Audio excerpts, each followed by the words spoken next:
W-2s and 1099s are rolling in so that we can do our taxes. Joining us for this morning's U.S. Bank Economic 360 is Senior Vice President and Senior Portfolio Manager Mindy McLaughlin.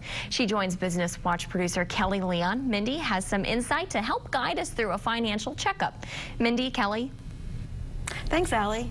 I wish we had done this last week, Mindy. I actually did this week. Oh, did you really? Oh, this is, yeah, not fun. No, it's good. It's good. The first question, which I should have asked you last week, what do you need to pull together to get this going? Sure. I think this is a great time of year to put together what's called a personal financial statement. It's really a picture of, your total financial picture, looking at all of your investments and assets and loans and kind of calculating, well, what are you worth and how are you doing? Are you making any progress year over year? Yeah. And I think this is something you should do every year so you can track your progress. And really what you need to pull together would be all of your bank statements, investment statements, your retirement planning information. Of course, we need to give ourselves credit for our houses and our cars. Those are assets. And then on the loan side, list everything, unfortunately. Credit card balances left over from Christmas and, any kind of car loans, mortgage loans, and then assets minus liabilities equals your net worth. So it's a good time to do this. Yeah, well, I wish I would have known this last week. Honestly, I've got to go back and redo some things. When you're looking at your bank accounts, any rules of thumb as to how much cash you should be keeping in them? There is a rule of thumb. There's kind of a range. We usually recommend that you have at least 6, maybe even up to 9 months worth of your monthly bills set aside in a liquid account, a money market, a savings account, something like that. What you don't want to have happen is the market to go south and you have to all of a sudden sell to raise some cash. So I think it's important to have, a nice supply of liquidity. What about investments?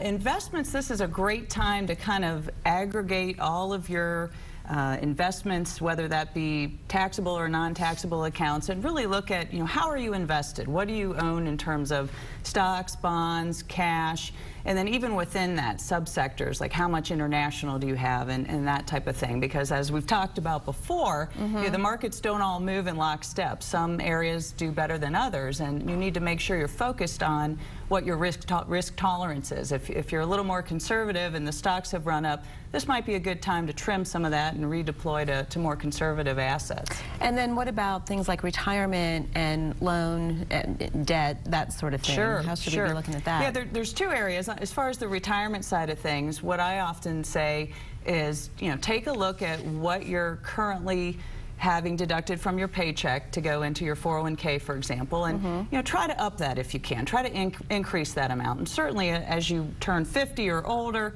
the government allows you to defer more, and so I think it's very important to try to continue to do that. And also I think it's important to look at how will your investments be or how will that cash be invested? Right. Your future contributions. People often forget about that, and so a lot of plan advisors will come on site to where you work and help you, guide you through that.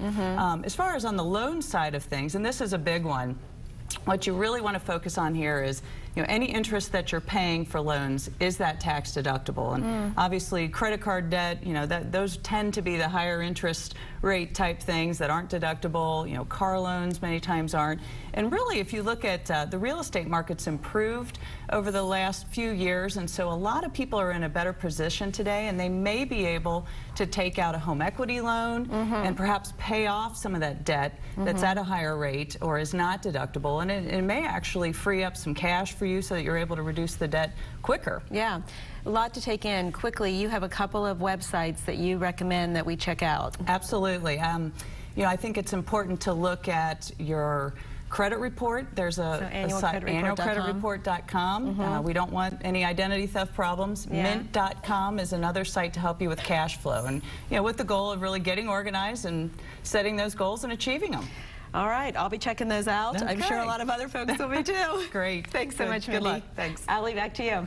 Great advice. Thank you, Kelly. Mindy?